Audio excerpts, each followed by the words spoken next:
अस्सलाम वालेकुम नाज़रीन, मैं हूँ आपकी होस्ट ज़ोया काजी और आप देख रहे हैं अलसादिया तिब्बी फाउंडेशन के प्लेटफॉर्म से मुझे।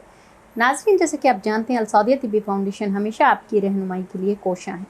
आपको हमेशा बेहतरीन टिप्स देता है, बेहतरीन मेडिसिन प्रोवाइड करता है और आपके मसाइल को हल करता आया है। हकीम सैफुल्लाह सेखो साहब, जिन्होंने आपकी रहनुमाई के लिए काफ़ी ज़्यादा बुक्स लिखी हैं, जिसमें कमोबेश 55 बुक्स जिनसी तालीमात से रिलेटेड हैं। अगर किसी किस्म का आपको कोई मसला होता है तो आप अपनी जिनसी मसाइल को हल करने के लिए इन बुक्स को रीड कर सकते हैं और इससे आपको बहुत फ़ायदा होगा। आप अपना मसला घर बैठे खुद ही हल कर सकते हैं। अगर किसी को किसी किस्म का कोई प्रॉब्लम होता है और वो हल नहीं कर सकता, तो वो फिर स्क्रीन पर दिए गए नंबर्स पर हुक्मा हजरात के साथ कांटेक्ट करे और अपना मसला बताने के बाद उनसे अच्छी सी मेडिसिन प्रिस्क्राइब करें। आज का जो हमारा टॉपिक है वो है जिनसी अमल से ताकत और तवानाई में कमी आना। नाज़रीन, बहुत सारे लोगों को ये गलत फहमी है कि जब वो मुबाशरत करते हैं तो उसके बाद उनकी जो तवानाई है वो कम हो जाती है, उनको कमज़ोरी फ़ील होती है, जबकि ये सरासर गलत है।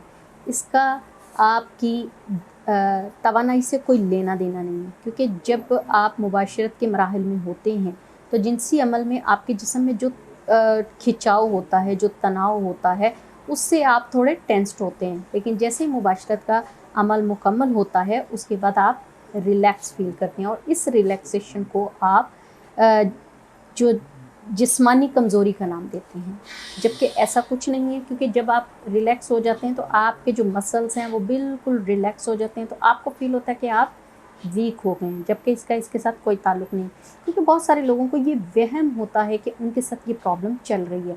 जैसे कि एक छोटी सी एग्जांपल है, एक पेशेंट को हमने ड्रिप लगाई और उसको कहा कि आपको आपका ब्लड लिया जा रहा है, इसके बाद आपको कुछ वीकनेस फील होगी, और ड्रिप लगा दी गई। जैसे ड्रिप का अमल ख़त्म हुआ तो हमने उसको कहा जी आपका ब्लड ले लिया, जबकि हमने एक बूंद भी उसका ब्लड नहीं लिया था। लेकिन वो सिर्फ़ और सिर्फ इस बात के मद्देनज़र के भाई ब्लड लेने के बाद उसको वीकनेस फील होगी, वो इसी बात को जहन में रखते हुए चकरा के गिर गया। तो ये फितरती अमल है, जब आपको किसी किस्म का कोई प्रॉब्लम होता है और जो जहन में आपकी बात चल रही होती है, आप उसी को सामने रखते हुए रिएक्ट करते हैं। तो इसका भी सेम वही प्रोसेस है कि आपको लगता है कि रिलैक्सेशन के बाद जो आपके मसल्स ढीले ढाले हो गए हैं, रिलैक्स हो गए हैं, वो जिस्मानी कमज़ोरी है। ऐसा कुछ नहीं है। हाँ, आपके मसल्स रिलैक्स हो जाते हैं तो आप अपने आप को सुकून दे आराम महसूस करते हैं। अब जिनको मुबाशरत के बाद बहुत ज़्यादा फ़ील होता है कि उनके साथ दूसरे बार में ये प्रॉब्लम ना हो, तो उसके लिए मैं आपको बता देती हूँ कि आपने सबसे पहले लेना है हमारा जो है मजून चलगोज़ा। ये कस्तूरी का मजून चलगोज़ा है, आप इसको इस्तेमाल करें। इंशाल्लाह ताला आपको किसी किस्म का कोई प्रॉब्लम नहीं होगा। आपका जो माइंड है वो एक्यूरेट काम करेगा, मतलब आपके मेंटली ताकत जो है वो बढ़ेगी, दिमागी ताकत में फ़ायदा होगा, जिस्मानी ताकत में फ़ायदा होगा, आपके मसल्स मज़बूत होंगे। और इसके लिए क्या इंग्रेडिएंट्स यूज़ होते हैं वो मैं आपको बताती जाती हूँ, ताकि आपको किसी किस्म का कोई प्रॉब्लम ना हो।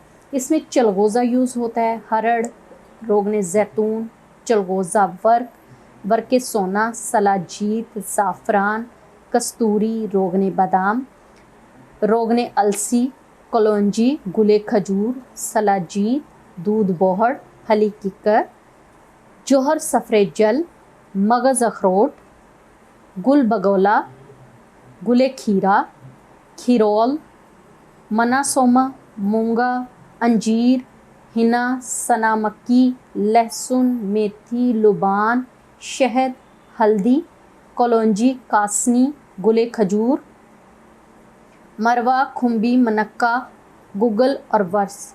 ये सारी चीज़ें अगर आप घर पे बना सकते हैं तो आपने इनकी क्वांटिटी इक्वल लेनी है और इसको आप बना सकते हैं। अच्छा, इसका वही तरीका है, सुबह शाम आपने हाफ़ टी स्पून लेना है सादा पानी के साथ, बल्कि सुबह शाम नहीं, दोपहर को और शाम को आपने हाफ़ टी स्पून के साथ इसको यूज़ करना है। इंशाल्लाह ताला आपके जिस्म में भरपूर तवानाई आपको महसूस होगी। तो उम्मीद है नाज़रीन आपको ये प्रोग्राम अच्छा लगा होगा। काइंडली हमारे प्रोग्राम को लाइक करें, शेयर करें, बेल आइकन का बटन दबाएं, हमारे चैनल को सब्सक्राइब करें। दुआओं में याद रखें। अल्लाह हाफ़िज़।